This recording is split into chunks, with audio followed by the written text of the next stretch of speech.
मेरा नाम विपिन है और मैं मणिपुर का रहने वाला हूँ।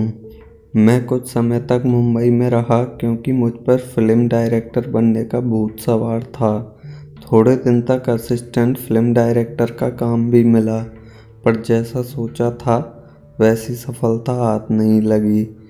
मैंने इसलिए फिल्म डायरेक्शन का काम छोड़कर राइटिंग का काम शुरू कर दिया।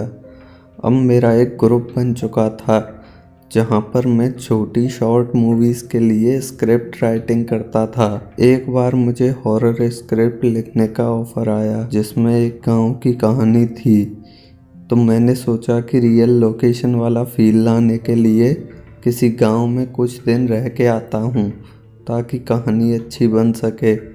आगे काफ़ी सोच विचार करने के बाद किसी ने सुझाव दिया कि उत्तर प्रदेश में चंदनपुर नामक गांव है जहाँ पर लोगों को भूत प्रेत के अनुभव हुए हैं। मैंने फ़ौरन वहाँ की टिकट कटवाई और अपने लैपटॉप के साथ वहाँ जा पहुँचा। बस ने मुझे किसी कच्चे रास्ते पर उतारा। वहाँ आसपास कुछ पेड़ थे और एक सकरा रास्ता था। एक पेड़ पर 8-10 कौए बैठे थे। मुझे यह सब देखकर थोड़ा अजीब लगा, पर मैंने उन्हें अनदेखा करके गांव की ओर बढ़ने लगा। आगे कुछ कच्चे मकान नजर आए। मैं उन मकान की ओर जाने लगा तो बाहर बैठे लोग सटासट घर के अंदर चले गए और उन्होंने दरवाजे बंद कर लिए। मुझे यह सब देखकर हैरत हुई। मैं वहाँ एक मकान के पास झाड़ के नीचे बैठ गया, सोच रहा था कि किससे मदद मांगूं। तभी अचानक मेरी नज़र उस पेड़ पर पड़ी जहाँ पर वो कौए थे। वहाँ पर एक डरावनी काली बिल्ली भी बैठी हुई थी जो मेरी तरफ घूर रही थी। मैंने उसे डराने की कोशिश की। यह सब चल रहा था तभी वहाँ पर एक डाकिया आया और उसने मुझसे पूछा कि मैं वहाँ क्यों आया हूँ। मैंने उसे अपना मकसद बताया तो उसने कहा कि यहाँ के लोग आपकी कोई मदद नहीं करेंगे। यह सारे डरे सहमे लोग हैं। इस गांव में रात को भूत प्रेत का तांडव होता है। उस डाकिये ने कहा कि सामने हमारा घर है, वहाँ कोई नहीं रहता है। हम इस गांव को छोड़ चुके हैं और पास के गांव में रहने चले गए हैं। आप चाहें तो उस बंद घर की चाबी आपको दे दूंगा।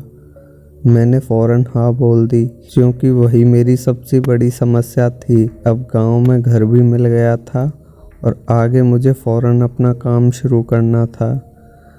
मैंने कौवे और बिल्ली वाली बात को अनदेखा करके अपने काम पर ध्यान देना शुरू किया और सारी चीज़ों को एक तरीके से लिखना शुरू किया। उस गांव में मेरे लिए भरपूर मसाला था और डाकिये का मकान भी बड़ा था, तो शांति में अपने काम में जुट गया। रात को 2 बजे जब मैंने अपना काम कंप्लीट करके अपना लैपटॉप बंद किया, खिड़की से बाहर की ओर नज़र डाली और मैं सोचने लगा कि ज़रा देखूं तो सही यहाँ पर ऐसा कुछ है भी या लोग वैसे ही बेवकूफ़ बना रहे हैं। खिड़की से झांक कर देखा तो मेरे रोंगटे खड़े हो गए। एक आदमी एक लड़की को खींचकर उस बिल्ली वाले पेड़ की ओर ले जा रहा था और उस पेड़ के ऊपर एक रस्सी लटकी हुई थी। इतना देखकर मैंने शोर मचा दिया।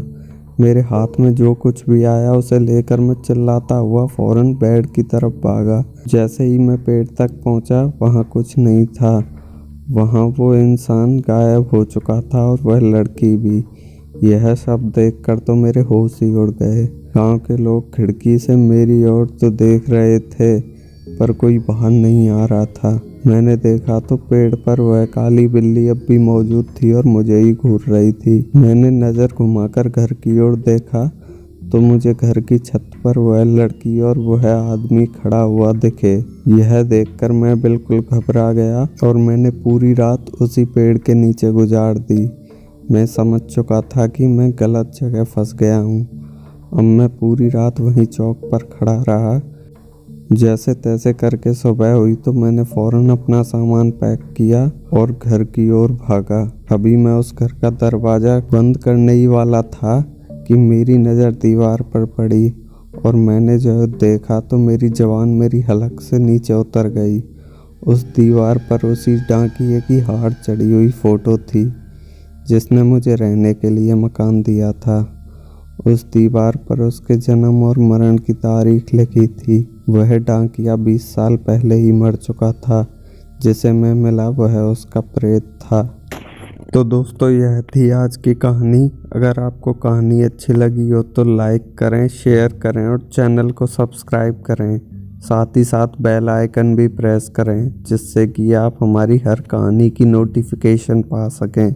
अगर आपके पास भी ऐसी कोई कहानी है तो आप अपनी कहानियाँ हमें मेल या इंस्टाग्राम पर भेज सकते हैं। लिंक डिस्क्रिप्शन में है दोस्तों।